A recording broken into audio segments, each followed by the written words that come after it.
이재명이 자기 입으로 내가 3,500억 달러 이 협상에 사인을 하면 나는 탄핵당한다라고 우리가 이야기한 게 아니라 이재명이 말했거든요. 그런데 그 3,500억 달러에서 1달러도 못 깎은 거예요. 근데 여기에 더해서 미국의 에너지를 사고 우리나라 기업들이 투자하는 게 추가로 6천억 달러라고 폭스뉴스와 트럼프 대통령이 밝혔습니다. 보시죠. 트럼프 대통령이 한국과 주요 협정을 발표했다.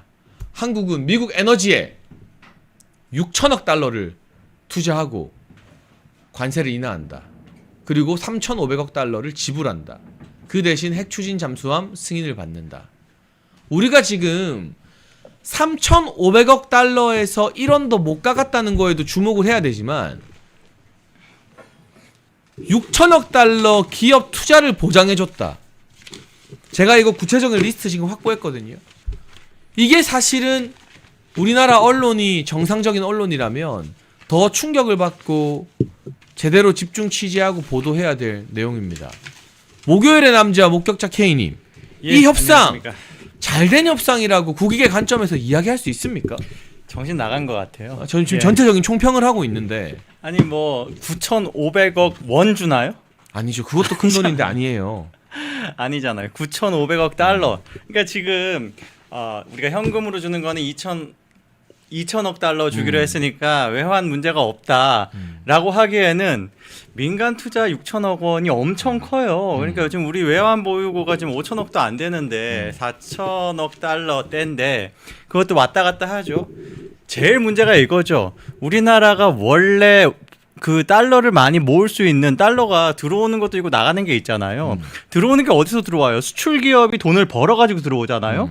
지금 아주 중요한 구조적인 변화는 수출 기업들이 수출을 못하고 미국 현지에서 생산하는 판이 됩니다. 그러니까 그렇죠. 달러를 버는 가장 큰 파이프라인 하나가 없어지고 그리고 오히려 그걸 위해서 미국에 투자를 하기 위해서 한국의 기업들이 원화를 가지고 한국은행 가가지고 달러로 바꿔주세요 해서 달러로 바꿔서 미국으로 쓸 게 6천억 달러라는 거예요. 그거랑 정부가 2천억 달러를 10년 쪼개가지고 보내는 거랑 같이 봐야죠. 같은 그릇에서 나간다고 생각을 해야죠. 그런데 10년 동안 나눠서 내니까 외환위기 없을 거다라고 말하는 건 굉장히 나이브한 게 아니라 사기죠. 알면서 사기치는 것이죠. 아니 사실은 그동안 이재명이 직접 뭐라고 말했냐면 3,500억 달러 유지하면 자기 탄핵당한다. 그렇죠. 우리가 야 너 3,500억 호구 협상 맺어왔으니까 탄핵하겠다라고 한 게 아니라 지가 스스로 도둑이 제발 저려서 나 이거 그대로 받으면 탄핵당한다고 했어요. 더 웃긴 건 그 3,500억 달러 제시한 것도 이재명이에요. 그러니까.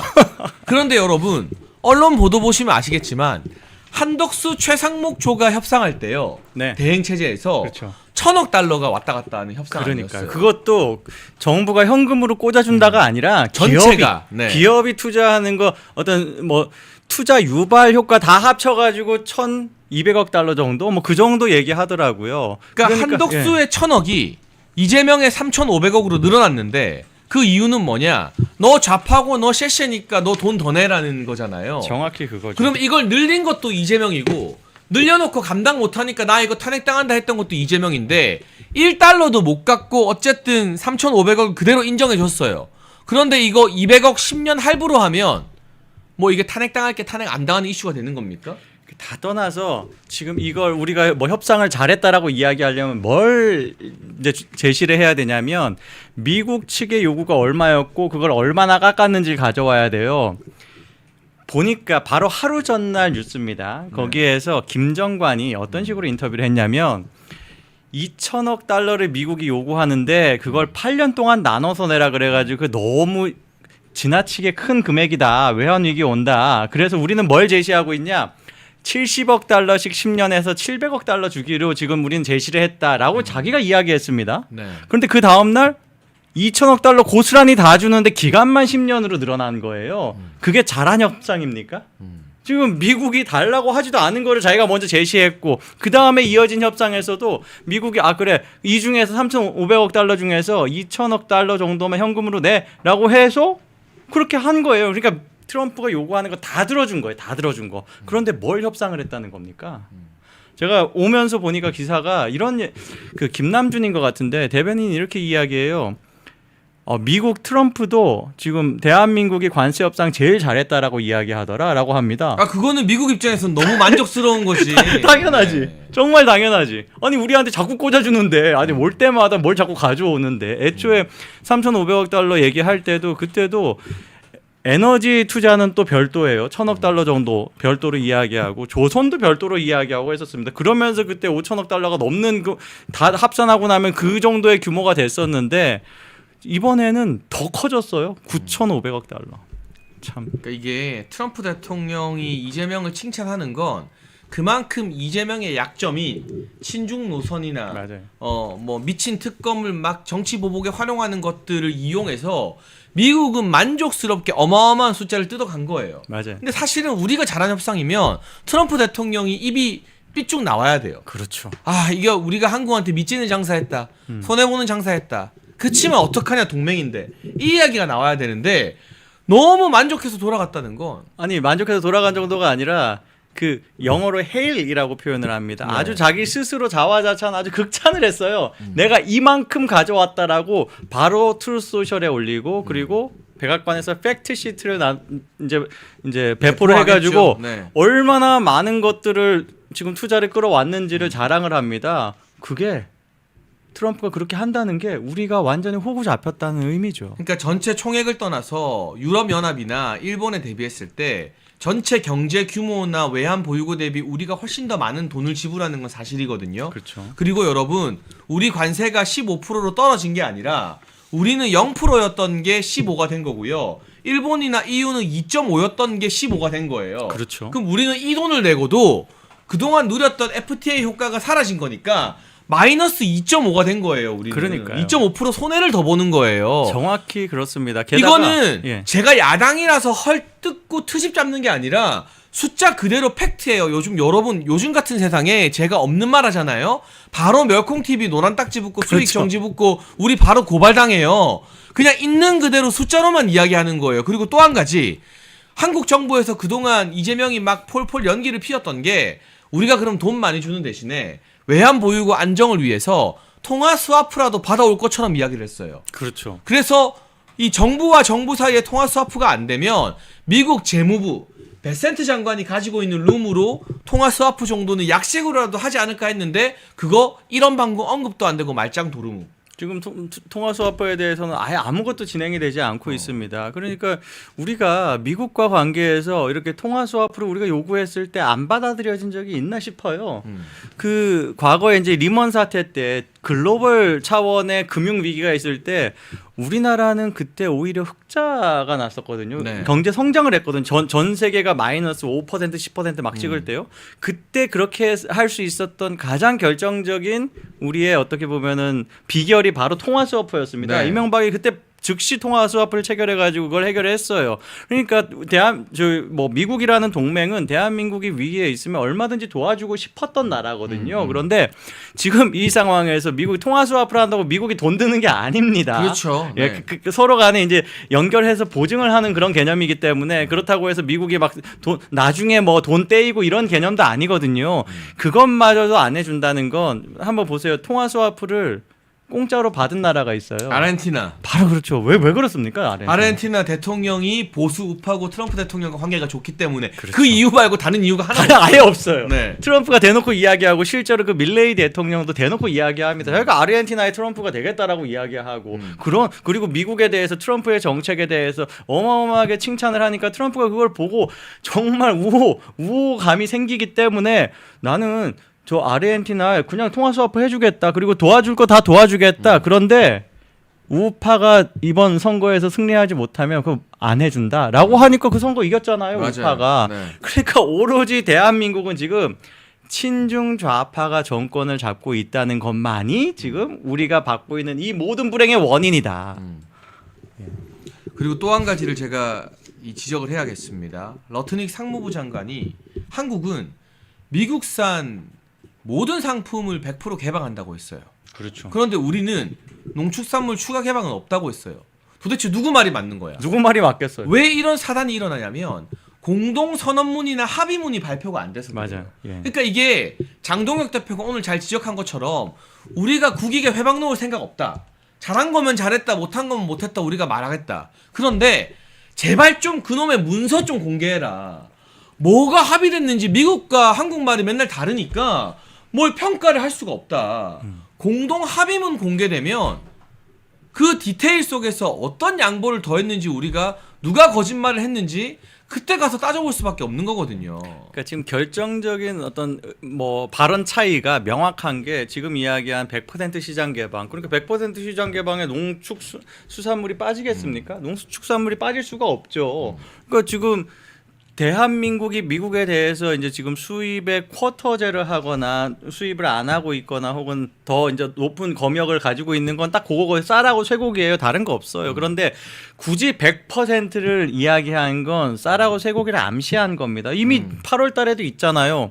갔다 와가지고는 김용범도 그렇고 뭐 당국자들이 다 쌀하고 쇠고기 지켜낸 건 성과다라고 이야기했을 때 바로 그 동시간대에 레빗 대변인이 히스토리컬 액세스 역사적으로 우리가 이제까지 열어본 적 없는 정도로 시장을 개방했다라고 이야기했습니다. 그때랑 똑같은 장면이에요. 그리고 반도체도 어제 대놓고 김용범이 이야기했거든요. 반도체와 의약에 대해서는 우리가 혜택을 입을 것이다. 호혜적인 그런 지금 관세율을 아마 적용받을 것이다라고 이야기했는데 논의 안 했다는 거예요. 그러니까 이제 이런 거예요. 이 지금 이재명 정권은 아예 없는 것도 말할 수 있는 그런 집단이에요. 그러니까 이게 어떤 정부 당국자라는 게 말을 한다는 건 서로 간에 명시적인 암시가 아니고 추정이 아니라 명시적인 합의가 이루어진 다음에 그걸 얘기해야 되잖아요. 그런데 이야기 자체를 안 꺼냈어요. 반도체 이야기를 세미컨덕터의 세미도 이야기 안 하고 지금 우리가 혜택을 받을 것이다라고 이야기하는 건 그러니까 그 표현도 되게 이상해요. 대만보다 우리가 불리하진 않을 것이다 이렇게 얘기해요. 추정이잖아요. 합의가 아니잖아. 그냥 그렇게 대놓고 사기를 치는 겁니다. 근데 결과적으로는 여러분 보세요. 자동차에서 한국과 일본이 동등하게 15%를 내게 됐어요. 이거는 기존보다 우리가 2.5% 손해를 본 거예요. 그럼요. 우리는 0이었고 일본은 2.5였으니까. 그러면 우리가 FTA 때문에 반도체도 우린 0이었어요. 근데 대만과 동일한 조건이 된다? 그러면 우리나라 삼성이랑 하이닉스가 손해를 보게 되는 거죠. 역설적으로. 그렇죠. 이제까지 우리가 누렸던 어드밴티지를 그들은 뭐라 그랬습니까? 좌익들은 한미 FTA는 매국 협상이다. 나라 팔아먹는 거다라고 이야기했어요. 그런데 지금 와가지고는 찬양할 수밖에 없겠죠. 마찬가지로 이제 뭐 핵잠수함 얘기도 뭐 하겠죠. 네. 핵추진 잠수함 얘기도. 핵추진 잠수함 같은 거 한다 그러면 좌익들은 뭐 지금 뭐라 그럴까요? 지금 폭력. 통진당이랑 민노총이 이거 매국 협상이라고 지들끼리 성명 내고 그렇죠. 난리 났습니다. 그들은 그러죠. 네. 예, 민노총이 지금 뭐 북한을 적대하는 거다, 뭐 전쟁 책동이다 그런 식으로 이야기해 왔던 게 지금 민노총이 하는 것처럼 민주당이 했었거든요. 근데 지금은 갑자기 자기네들이 하는 거는 칭찬해 달래. 정말 모순적인 인간들이다, 위선적이다, 거짓말쟁이다. 그리고 제가 방금 전 실시간으로 받은 백악관에서 언급한 한국 기업의 투자, 이게 아마 6천억 달러 추가 투자 안에 들어가는 내용들일 텐데요. 그럴 겁니다. 정리를 해드리겠습니다. 이거 지금 이렇게 요약할 수 있는 유튜브가 멸콩TV밖에 없습니다. 1. 대한항공은 362억 달러 규모의 보잉 항공기 100세대를 신규 구매하기로 했다. 어마어마한 양이에요. 한국가스공사는 연간 약 330만 톤의 미국산 LNG를 구매하기로 계약을 체결했다. 우리나라가 이게 두 번째입니다. 1년에 사용하는 LNG가 4천만 톤 정도 돼요. 그러니까 거의 10% 정도를 지금 미국으로 수입하는 겁니다. 그리고 3. 포스코 인터내셔널은 센트러스의 우라늄 농축 용량 확장을 지원한다. 4. LS그룹은 2030년까지 해적 케이블 전력 장비 권성 등 미국 전력망 인프라에 30억 달러를 투자하기로 약속했다. LS그룹이 미국 인프라에 투자하는 겁니다. 무려 30억 달러를. 그게 이제 스마트 전력 그리드 뭐 이런 게 있거든요. 그게 앞으로 이제 차세대 인프라스트럭처인데 우리나라에 해야 되는 걸 미국에 해주는 거예요. 그러니까 저거 순수하게 투자입니다. 투자 미국에다가 해주는. 5. 나사의 아르테미스 2호에 한국의 위성을 탑재해 우주 방사선을 측정할 예정이다. 이건 그냥 그거 하나 우리가 받는 거예요. 폼 한번 잡게 해주는 예, 거죠. 그거 하나. 뭐 걔는 미국이 특별히 돈 쓰는 건 아니고 우리한테 기술 어느 정도 전수를 해주는 거고. 그리고 또 하나가 아마존에서 투자하는 건데 그거 아마존한테 필요한 겁니다. 그러니까 아마존은 원래 아마존이 제일 큰 매출이 쇼핑이 아니거든요. 클라우드입니다. 서버를 제공하는 걸 제일 그 호스팅 사업이 제일 매출이 큰데 그거 계속 늘어나니까 수요가 늘어나니까 설치해야 되는데 그걸 우리나라에 하는 거예요. 그거 트럼프나 이재명 없어도 사실 아마존이 할 만한 사업입니다. 그거는. 6. HD 현대는 미국 조선소 현대와 공급망 강화, 자율운항, 디지털화, 자동화와 같은 새로운 기술 적용을 위한 50억 달러 규모의 투자 프로그램을 위해 협력한다. 그렇죠. 칠. 그게 다 지금 예. 삼성중공업은 해군 함정의 정비 수리 및 점검, 조선소 자동화, 미국 국적 선박의 신규 건조 분야에서 협력할 예정이다. 8. 하나오션은 필라델피아 조선소의 현재 생산 용량을 10배 이상 늘리기 위한 50억 달러 규모의 인프라 계획을 발표한다. 결국 국내 조선소 회사들이 어마어마한 돈을 미국 조선소에 투자해서 미국 일자리를 늘리는데 수백억 달러를 쓰기로 한다는 내용이고요. 제가 쭉 읽어드린 8개 항목은 제가 더하거나 뺀 게 아니라 미국 백악관이 발표한 것만 요약한 건데 여기서 대한민국에게 도움되는 건 우주 방사선 측정 하나고요. 저는 우주 방사선 측정이 대한민국 국익에 뭐 얼마나 대단한 이익이 되는지 제가 문외한이라 잘 모르겠습니다만 안 하는 것보다 낫겠지. 우리가 우주 방사선 측정하는 대신에 보잉 항공기 100세대를 사주고 LNG를 매년 330만 톤 사주고 미국 해적 케이블에 우리가 투자해주고 미국 조선소에 엄청나게 투자해주는 내용 등이 백악관으로부터 발표가 된 겁니다. 이게 굉장히 문제가 있는 게 어떤 점이냐면 예를 들어 딱 한 사례만 예를 들겠습니다. 대한항공이 지금 항공기를 100대 정도를 구입을 할 때 어떤 게 기업에 가장 이익이 될까요? 에어버스하고 보잉하고 또 다른 미국의 다른 이제 항공 회사하고 경쟁을 시켜가지고 그 중에서 제일 경쟁력 있는 가격으로 좋은 제품을 사는 게 이익이잖아요. 네. 그렇게 못하는 거예요. 그냥 코 낀 거고 지금 제시하는 가격에 사야 되는 겁니다. 이게 지금 이재명 때문에 이재명이 제대로 친밀을 못하고 반중을 한 탓에 이재명이 치러야 되는 비용을 다 지금 기업들이 치르고 있는 거예요. 여러분 1961년 1인당 국민소득 80달러 지구상에서 가장 가난했던 대한민국을 경제대국으로 만든 구국의 지도자 박정희 대통령님, 국민이 잘 살고 잘 먹는 나라를 만들겠다는 일념으로 박정희 대통령께서 직접 집필한 전집 6권을 저희 멸콩TV가 새롭게 편집을 했습니다. 환신바이오 창립 8주년 기념으로요, 환신골드 한 세트 구매하는 고객께 이 6권이 있는 전집 한 세트를 특별 증정합니다. 아래 번호로 전화 주시고 건강도 챙기시고 박정희 대통령님 전집도 좋은 기회에 받으시면 좋겠습니다. 근데 이 협상의 내용들과 디테일들을 하나하나 점검할수록 이거는 여전히 그 철강 50% 강세도 해결이 안 됐고, 그렇죠. 야 이거를 이렇게 사기친다고? 그러면 며칠 한 일주일 정도 바짝 국내 여론을 호도할 수 있겠지만 이게 알려지고 수많은 투자금과 일자리가 미국으로 흘러 들어가게 되면 얘네 이거 다 어떻게 뒷감당하려고 이러나라는 생각이 좀 많이 들더라고요. 이게 정말. 그러니까 이재명이 연임 개헌을 포기하나 싶기도 해요. 그 다음 정권한테 떠넘기는 그런 10년의 할부 아닙니까? 그렇죠. 예, 그런 것들 보니까 그러니까 이게 일단 기본적으로는 세금이 필요한 일이고 200억씩 세금 200억 달러씩 세금을 조성해야 되는 거. 그걸 또 환전을 해야 되고 그러면서 우리 달러 보유고가 나가고 이런 문제들을 지금 다음 정권에 떠넘기겠다는 건데 똥은 자기가 싸고 지금 다음 정권이 지금 해결을 하라는 건데 이것 때문에라도 이재명은 연임은커녕 그건 개꿈이고 임기나 다 채울 수 있을지 모르겠습니다. 그래서 오늘 정성호가 개헌해도 이재명한테 적용 불가하다라는 이야기를 한 게 아닐까. 타이밍 좋게. 잘했다. 네. 근데 여러분 1년에 200억 달러씩 내는 거요. 이게 10년 할부라고 하지만 얼마나 큰 금액이냐면 우리나라가 미국에 쎄 빠지게 모든 기업이 무역해가지고 얻는 흑자가 1년에 한 300억 달러예요. 평균적으로. 그러면 200억 달러를 그냥 우리가 주잖아요. 그러면 쎄 빠지게 뭐 삼성이고 LG고 SK고 현대기아고 뭐고해서 번 돈의 300억 달러 중에 3분의 2를 그냥 미국에 돌려주는 거예요. 그렇죠. 그러면 국내 일자리나 국내 투자나 이런 것들이 유지가 되겠습니까? 상식적으로? 그게 제일 큰 문제입니다. 만약에 이 협상을 윤석열 정부에서 했으면 구려 협상이다, 호구 협상이다, 매국 협상이다 하면서 탄핵시킨다고 난리가 났을 겁니다. 이걸로 탄핵이 맞고 시위도 엄청나게 했겠죠. 나라가 그냥 마비되겠죠. 그런데 이재명이 했다고 갑자기 욕먹을 일이 칭찬 들을 일이 된다?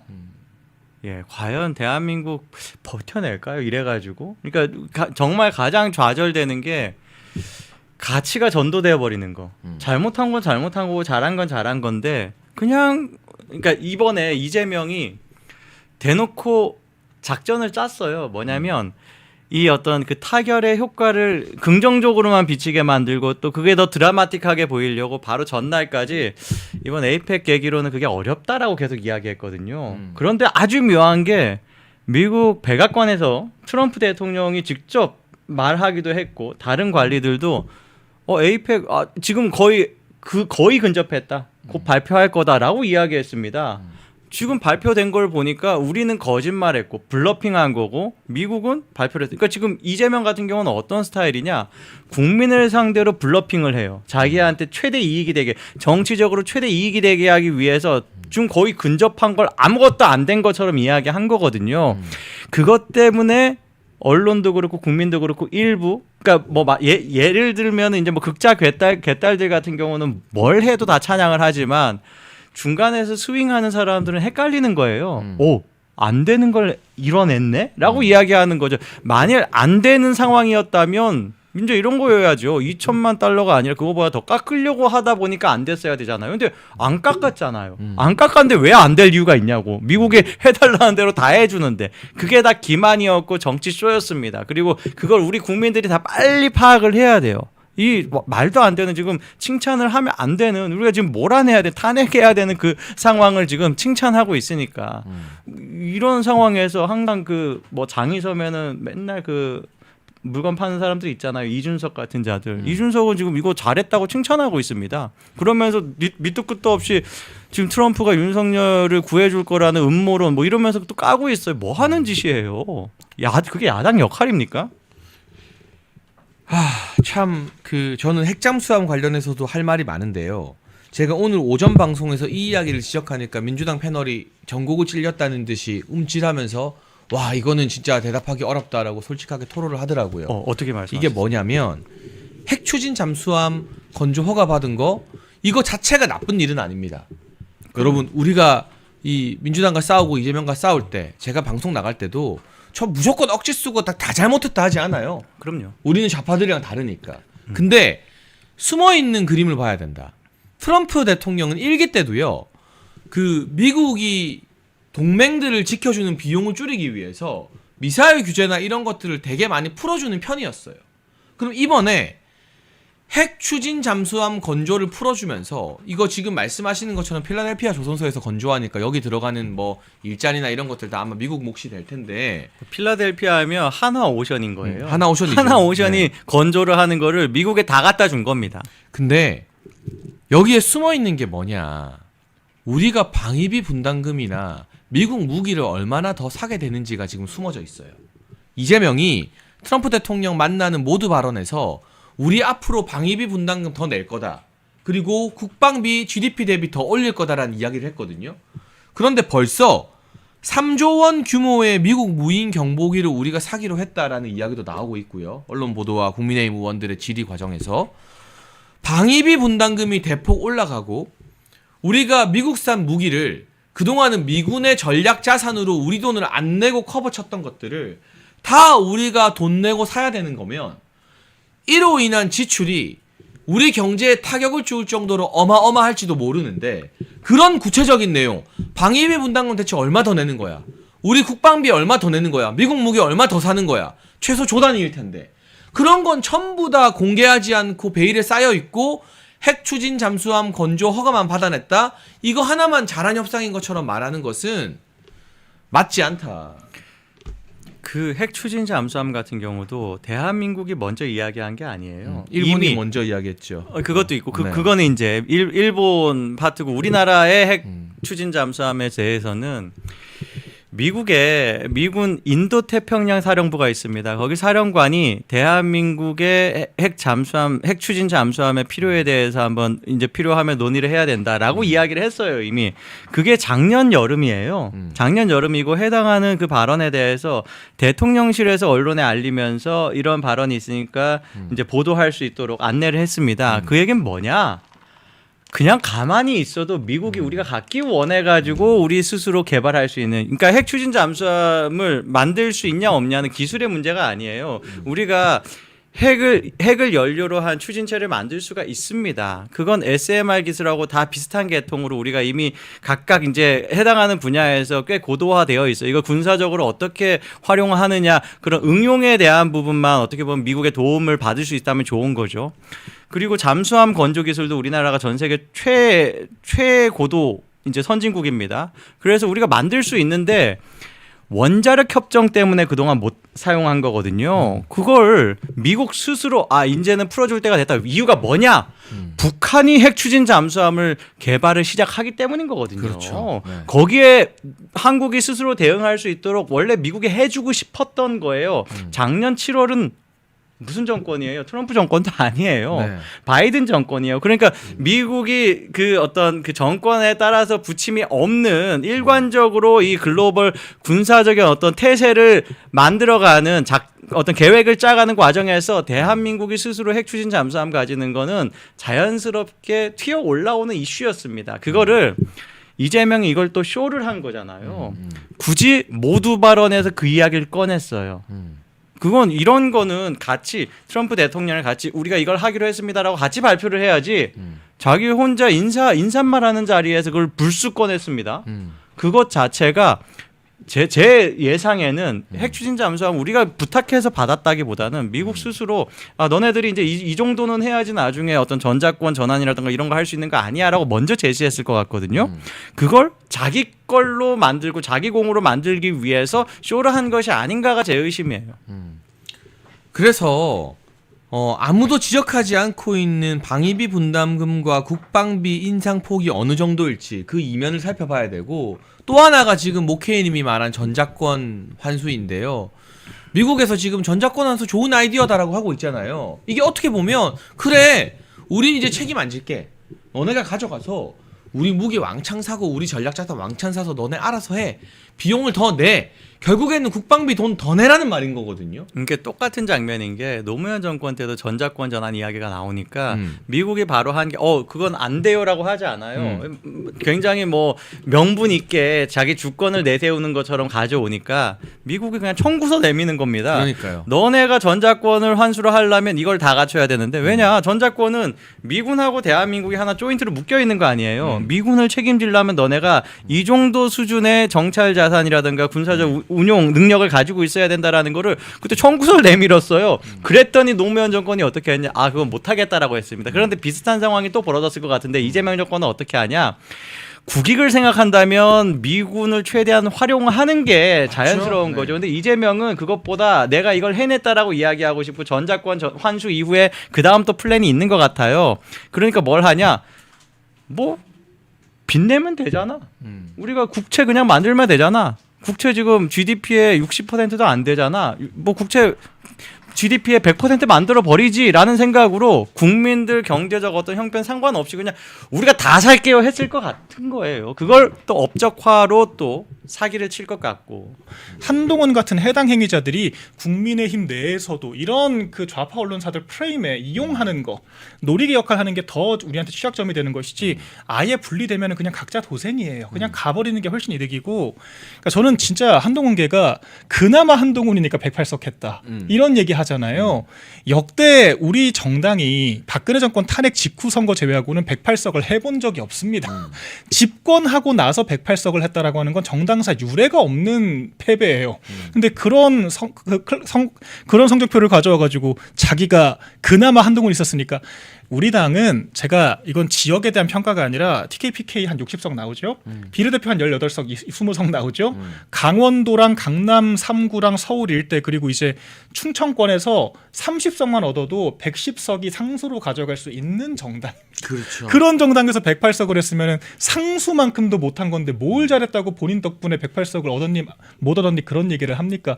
오히려 한동훈이 그러니까 제가 이거는 한번 레퍼런스 따져봐야 되는 게 이명박 정권 때 박근혜 전 대통령이 당대표였잖아요. 한나라당 대표였는데 그 당시에 이명박 전 대통령이 임기 말이었어가지고 지지율이 20%대였어요. 그때 한나라당이 153석 얻었습니다.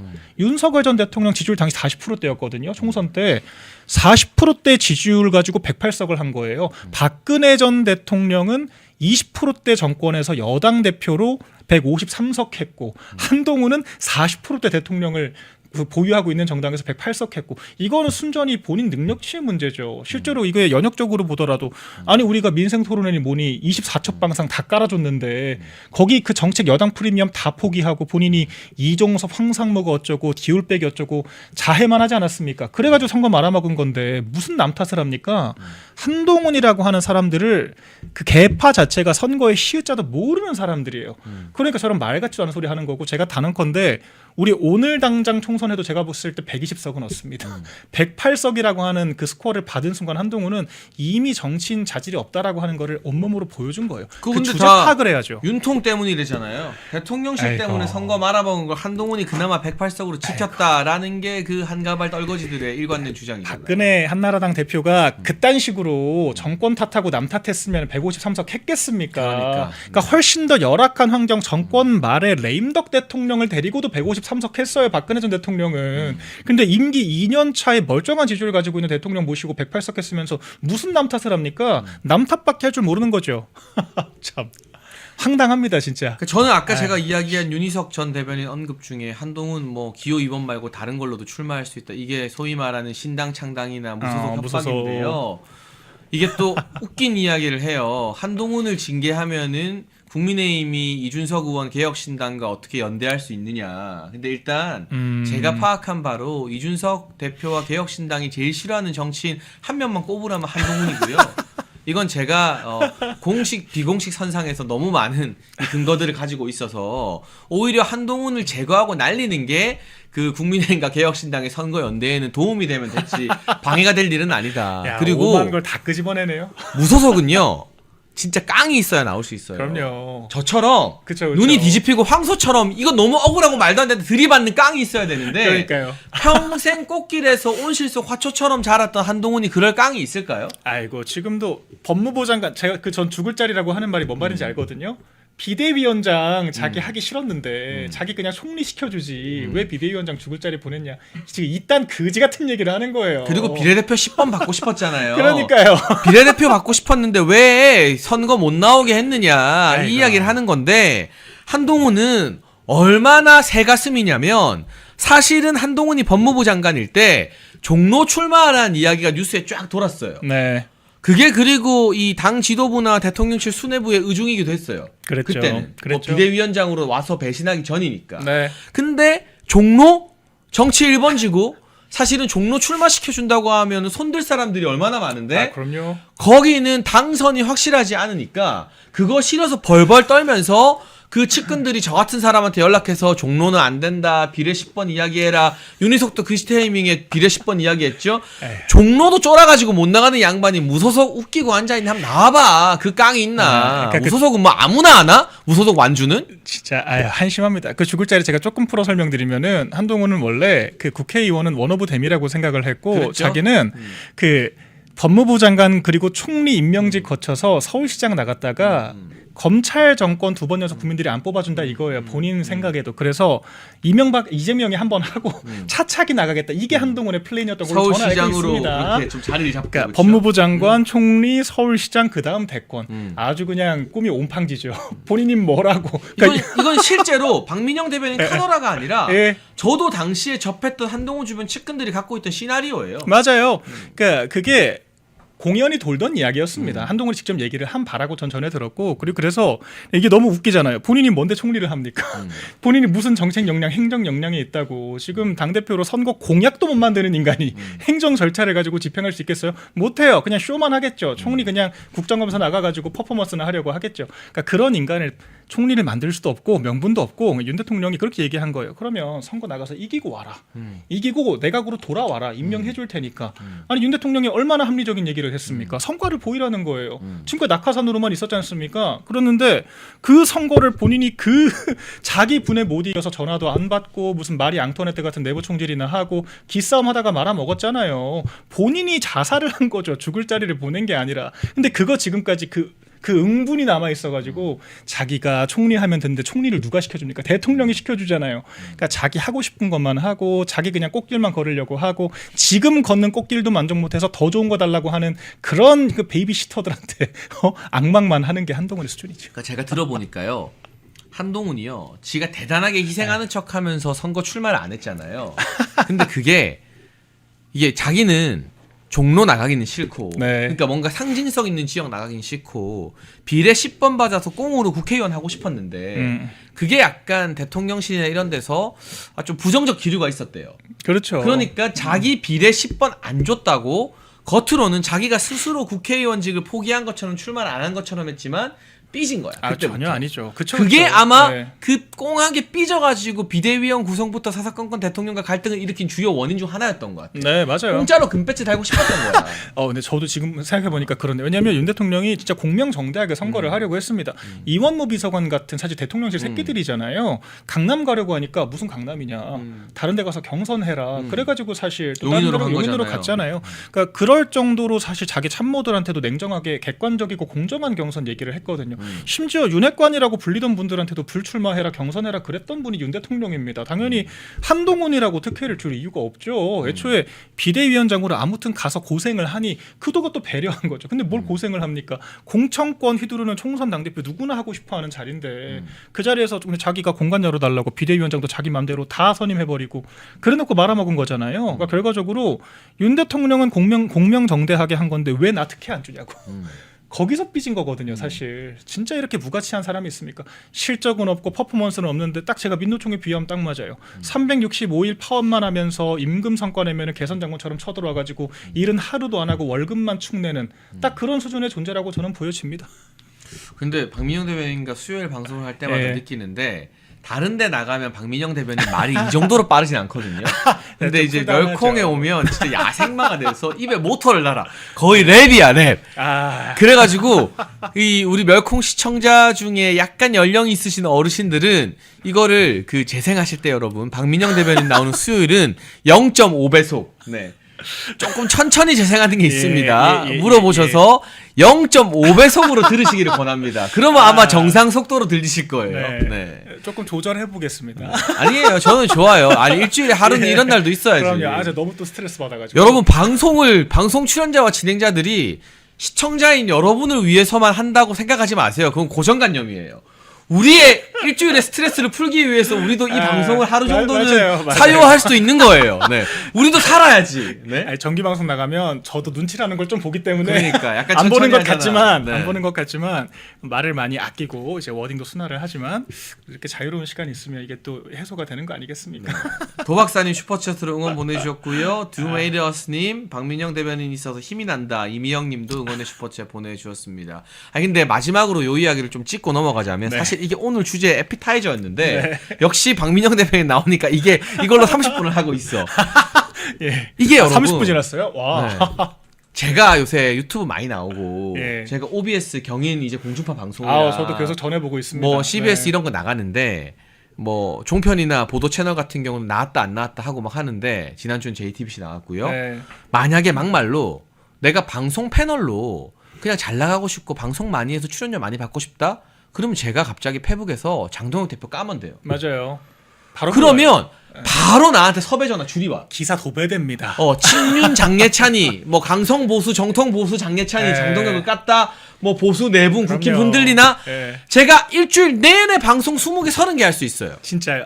근데 이게 이 구조를 고치지 않으면 계속해서 그냥 당 지도부 까고 흔들고 보수 내분 일으키는 인간들이 패널로 밥벌이 하는 걸 우리가 그냥 두고 봐야 돼. 이거 한 번은 바꿔야 돼요. 한 번은 이거를. 그러니까 우리 최고님 말씀하신 게 딱 맞아. 그러니까 우리도 알아요. 뭐가 우리한테 우월한 전략인가. 저 실제로 저는 그렇게 한번 해봤잖아요. 제가 이준석 대표와 어떤 윤 전 대통령 갈등이 한참 첨예할 때 제가 그때 그 교육부 장관 인선 가지고 한번 내부 비판을 하지 않았습니까? 제가 정치 잘 모를 때인데 그때 제가 라디오가 아침에 3건씩 섭외가 들어왔어요. 하루에 3건. 그럼 제가 그 MBC랑 YTN 붙어 있잖아요. MBC 갔다가 YTN 갔다가 전화로 KBS 하거나 CBS 하거나 진짜 이렇게 일주일 내내 했습니다. 그러면은 기사 하루 종일 도배되거든요. 네이버 포털에 헤드라인 뉴스 다 덮입니다.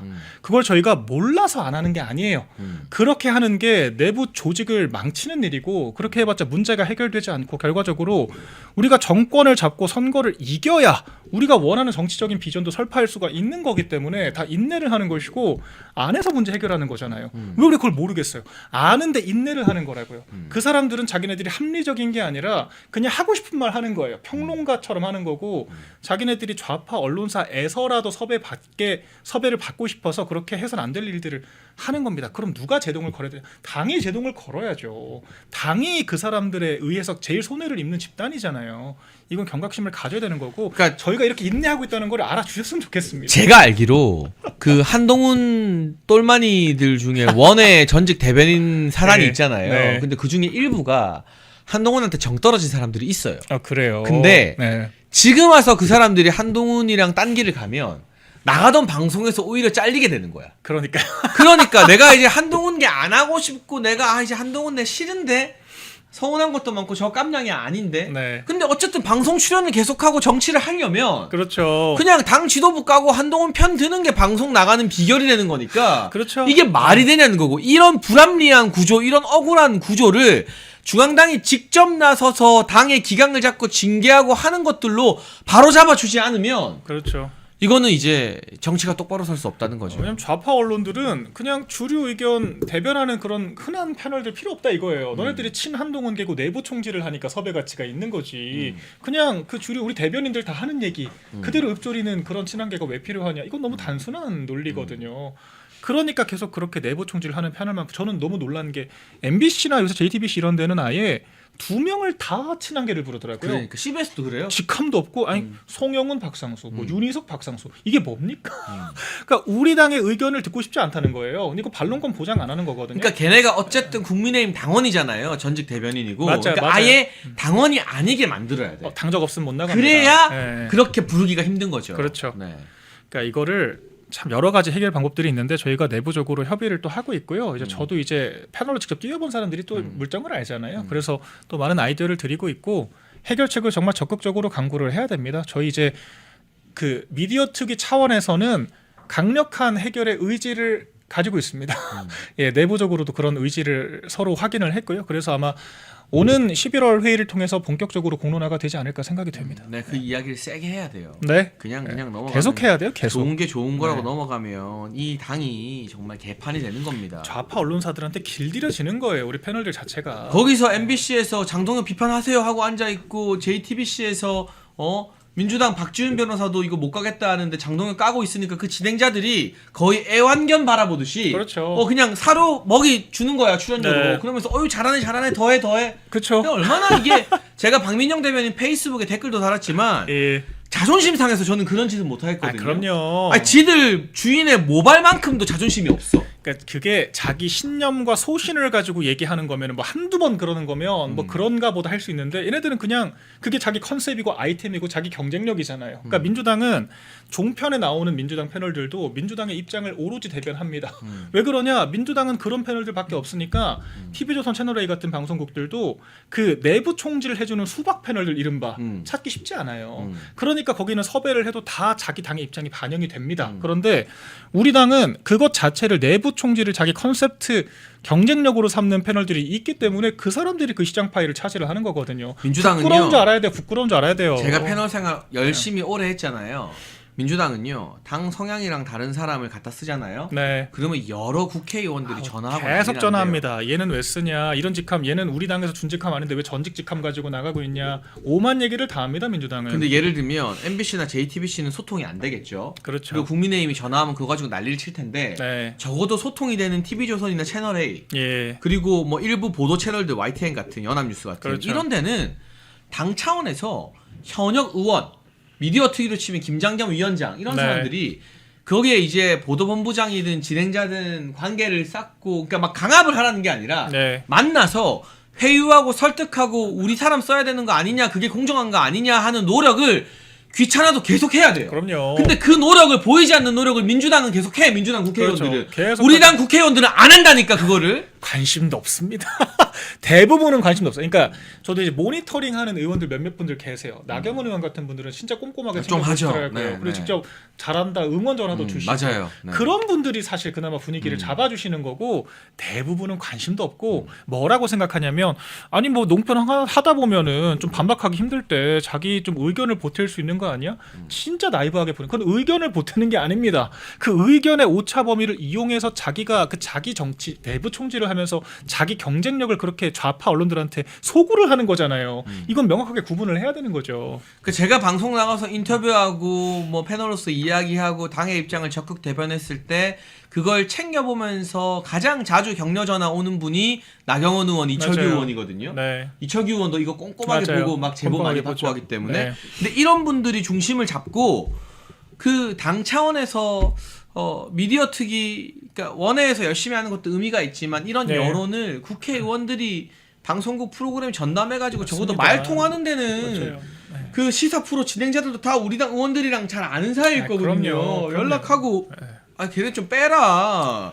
이런 것들을 의원들이 좀 적극적으로 나서고 당 지도부에서도 지금 너무 정신이 없겠지만 의원들에게 그런 걸 좀 전담했으면 좋겠어요. 맞습니다. 맡겼으면 좋겠어요. 예, 누구 한 사람이 하기 너무 힘들고 방송이 한두 개도 아니고 네. 그리고 의원들도 좀 대승적으로 봐야 될 것이 본인들이 국정감사 잘하고 그 아무리 그 브리핑 잘해봤자 그 브리핑과 국정감사 자료를 인용해서 방송을 하는 패널들이 제대로 백업을 못 해주면은 희석될 수밖에 없거든요. 맞아요. 그러니까 그게 다 자기한테도 중요한 거고 그렇게 패널들이 좋은 얘기 한마디 해주는 게 정말 영향력이 있다라고 하는 거를 좀 알아주셨으면 좋겠습니다. 여러분 1961년 1인당 국민소득 80달러 지구상에서 가장 가난했던 대한민국을 경제대국으로 만든 구국의 지도자 박정희 대통령님 국민이 잘 살고 잘 먹는 나라를 만들겠다는 일념으로 박정희 대통령께서 직접 집필한 전집 6권을 저희 멸콩TV가 새롭게 편집을 했습니다. 환신바이오 창립 8주년 기념으로요. 환신골드 한 세트 구매하는 고객께 이 6권이 있는 전집 한 세트를 특별 증정합니다. 아래 번호로 전화 주시고 건강도 챙기시고 박정희 대통령님 전집도 좋은 기회에 받으시면